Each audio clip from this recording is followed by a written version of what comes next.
Back with us now, National Border Patrol Council Vice President. He's Art Del Cueto. Art, it's great to have you back on. Border officials, the reaction from them are pouring in.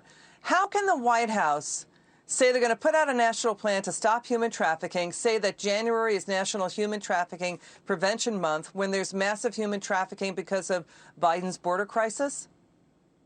Liz, this has almost become comical of this administration. And the reason I say almost is because there's nothing comical about this crisis that this administration has created by putting vulnerable women, children, and families to become victims of criminal organizations, both drug smuggling and human smuggling. This is just, I don't even know what to say with these individuals and what they're saying. You know, realistically, he's got to change some of these policies.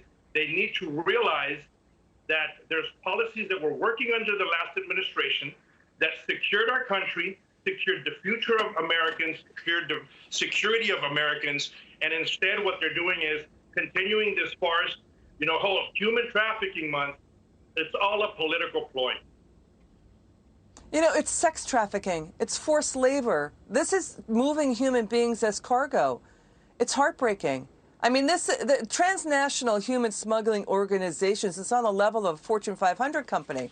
It's horrific. I mean, I'm seeing graphic details about what's going on with human trafficking tied to the border crisis. I mean, we have to look at the images here, and it's stuff that could give anybody PTSD just seeing the photos. I mean, and for the White House to put out this fake rhetoric that we're about stopping human trafficking when they're doing nothing to stop the border crisis, it's shocking. Your word on that. Liz, it's nothing more than a political ploy. You know, they'll print some flyers and they'll declare it Human Smuggling Month, but they won't do anything. They won't change the policies, and they will not enforce the laws that make this country great. They won't enforce them, and they'll allow the criminal organizations to continue to flourish under this administration. Well, you just, you know, it's just, I can't, you just look at what's happening with the women and children.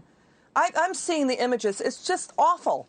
It's heartbreaking and it's awful. I want to get to the sound bites coming out of what Arizona, the border guys there are dealing with in Arizona. Let's take a listen to them, because they're right on the front lines like you have been, Art. Watch this.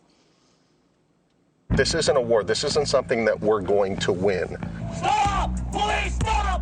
Because honestly, if we were looking at winning this, we'd have to be taking the fight to where the enemy is, which is across the border. Number one, it's because of the increase in value and potency of the drugs that are coming across. But it's also that the cartels are in a kind of a constant state of war with each other. And there are what we call rip crews, or crews that will come and try to rip off both humans and drugs from these coyotes or from these smugglers that are bringing the drugs in. So it's become a much more violent game in Mexico. I'd love the policy makers to really understand the aspects of what's going on and the unintended consequences of the policies that are made.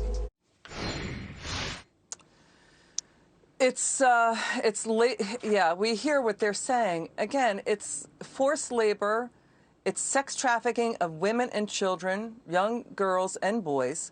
And then we also have this story for you, Art. Why isn't the White House, why isn't Homeland Security putting out the report on how many deportations took place in the last fiscal year? Where's that report? No, exactly. They don't want the American public to realize that the apprehensions were definitely up, but of those apprehensions, how many did they actually send back to their country? And that's the main issue.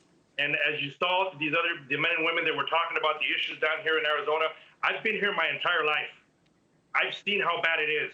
And I can tell you right now, in my over 40 years of living on the border, I've never seen it this bad, and I've never seen an administration care so much less about the American public and about the men and women that are out there putting their lives on the line each and every day. Well, Art, we feel for you guys. We feel for the people trying to do the right thing at the border, right? It's heartbreaking what you guys have to endure every day with little support from this White House. I mean, are they not putting out the report because it could be politically damaging? You know, when I haven't seen the report myself, so I mean, I can only imagine. But because I've been here and I've seen the apprehensions number, it's going to be shocking to a lot of people. It's probably going to be worse than what people actually believe it's going to be. And who knows? They're probably waiting for some other type of headline to hit before they release that number. All right, so we're seeing ICE arrests have already been dropping. Do you want to give a ballpark of how bad it is? Do you have any idea? You know what? Yes, Liz. The numbers may be dropping, but again, this administration has allowed the criminal organizations to flourish. So even though the numbers of the apprehensions may drop, a lot of it has to do with agents being moved in different positions in order to process those that have been apprehended. So now you have gaps where you have the gotaways that you did a fantastic job covering a couple weeks ago. So the gotaway numbers would go up, and at the same time, you're not going to have a true number on the apprehensions now because they're becoming more and more creative on how to not get caught, how to not leave any time behind, and that's the problem. Well, Art, you've been doing the right thing. By the way, 9 out of 10 of the deportations are usually criminals or they have existing charges. Art Del Cueto, thanks for your service to our country.